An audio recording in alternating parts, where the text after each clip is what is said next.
Janome. Kelley McKenzie here again with you with Janome America. On today's video, I'm going to show you the stitch modes on the new Quilt Maker Pro 20-inch machine. As you can see on the screen, you'll see stitch modes right here. It'll say regulated and manual. Regulated is, of course, when your stitches will all be the same length.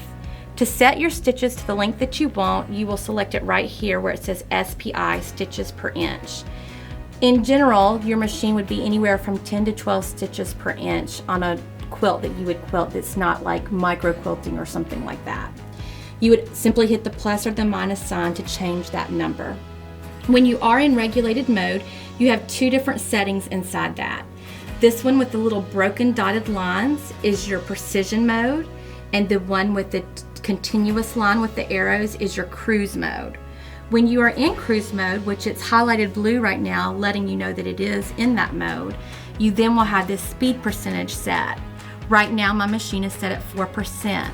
What that will do is just give me a steady stitch that's very slow, but still a steady stitch, even if I'm not moving my machine.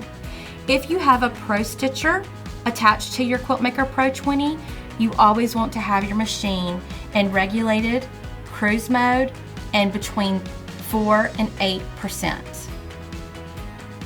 Now, if you want to do some manual quilting, you would select the manual mode, and you'll see that the stitches per inch now change to a speed percentage.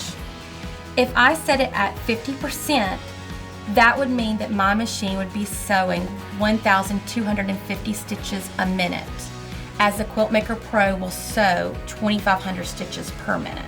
So 50% of that would be 1,250.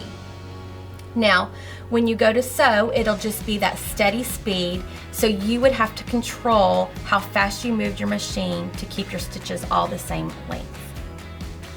Also, when you are in these two different modes, you can also select your needle position right here on the screen.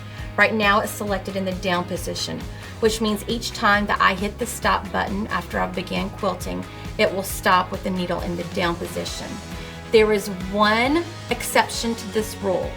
If you are in regulated mode and in cruise mode, that needle position is overridden because precision means it is precise.